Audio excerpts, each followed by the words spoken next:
This is Optimal Relationships Daily, episode 2173. 7 Ways to Help Siblings Develop Emotional Intelligence Skills Every Day, by Dr. Laura Markham of peacefulparenthappykids.com. Hello, everybody. I'm Greg Audino, and this is ORD, where I bring you some of the best articles around that cover different types of relationships and how to navigate them. On Thursdays and Fridays, we share content about parenting specifically. So let's kick off this week's parenting leg with a post from the ever-informative Dr. Laura Markham as we optimize your life. 7 Ways to Help Siblings Develop Emotional Intelligence Skills Every Day, by Dr. Laura Markham of peacefulparenthappykids.com.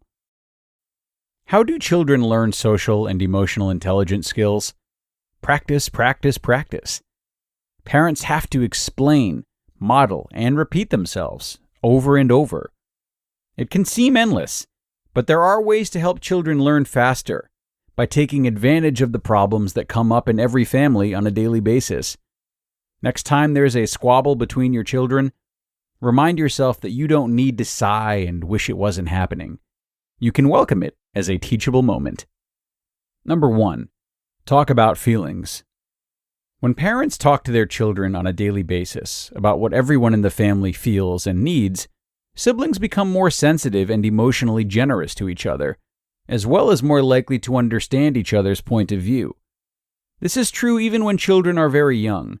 When mothers talk to their toddlers about what the baby might be feeling, the toddler develops more empathy for the baby and is less jealous.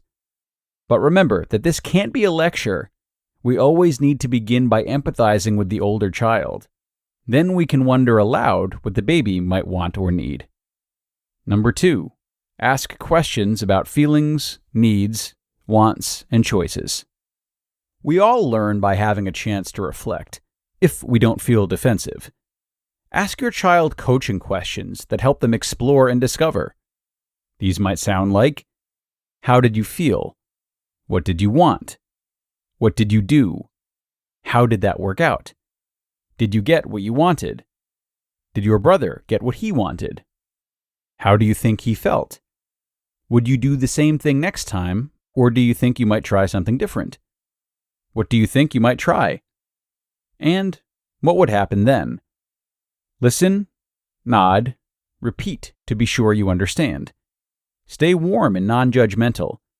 Keep your sense of humor, so when your child says, "Next time I'll smash him," you can simply answer, what might happen then? Try not to jump in to evaluate or lecture. Reflection is how children develop judgment. Good judgment often develops from bad experience. Number 3. Explain and model. Expect to repeat yourself. Deanne, a client of mine, says, quote, "When they were fighting over ownership of something, I would say, Jake, say, 'Excuse me, Sophia, when you're finished, may I have a turn, please?' And then wait for him to repeat my words. And then I would turn to Sophia and say, 'Sophia, say, sure, Jake.' I did this many, many, many times. And then one day, to my delight, I was cooking dinner and overheard them use these exact words unprompted to resolve an issue. It was a proud moment." End quote. Number 4. Practice finding win-win solutions. There are daily opportunities in every family to point out differences in needs and consider solutions that might work for everyone. You want to go to the pool and he wants to go to the park? How can we find a win-win solution? Number 5.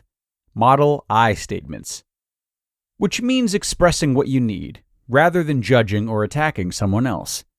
So, for instance, when your daughter yells at her sibling, "Well, you're stupid too," you might teach her, instead, to say, "I don't like it when you call me names." One formula for I statements, a version of Marshall Rosenberg's nonviolent communication, is to describe what you feel, what you need, and how you see the situation. I feel blank because I want or need blank, and I observe that blank. Rosenberg suggests that you then ask the other person if they would be willing to take action to give you what you need. With children, however, I suggest that you not ask, unless the child's compliance is truly optional. Most of the time, if you're upset, it isn't. So simply instruct your child to take a specific action, kindly but clearly. So for instance, I feel worried because I want to get there on time, and I see that you aren't ready to leave yet. Please put on your shoes now. Number 6. Model pro-social behavior. The way the adults in the home relate to each other sets a powerful example for the children. Use that to your advantage by role-playing how you'd like your children to treat each other. For instance, you might say to your partner, "There's only one banana left. Shall we split it?" Or model how to set limits respectfully by saying things like, "Excuse me, I was using that. You can have it as soon as I'm done," with a smile and a hug. And number 7, teach repair. In every relationship, there are times when someone feels hurt. Often that's unintentional. Sometimes we feel that the hurting is unavoidable because what we need or want at that moment is more important than how the other person feels. Every adult at times says something hurtful to their partner. So when one of your children hurts their sibling, make it a family policy that there be a repair as soon as possible, and definitely before bedtime.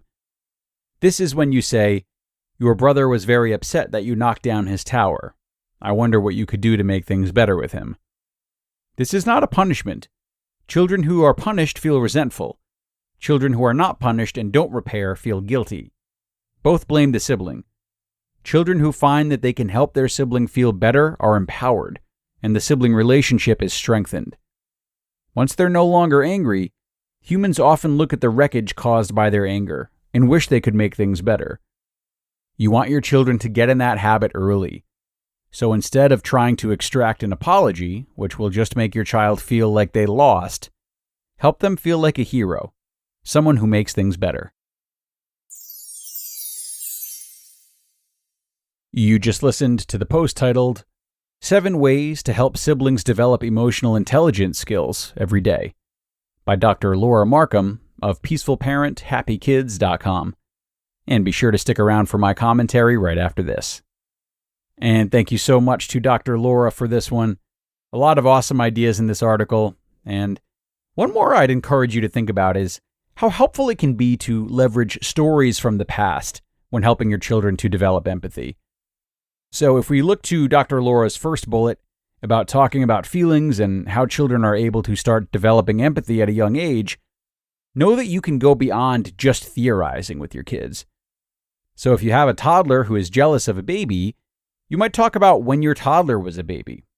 You might talk about a time when you felt powerless over your older sibling. Or if you have a third oldest child, you might talk to your toddler about when they were the baby and the oldest was in their shoes. This can make for an easier emotional transition for the children if they already have empathy established towards the subjects in the story, and if they have these visuals to help aid them in learning the lesson. But that's going to bring us to the end for today, everybody.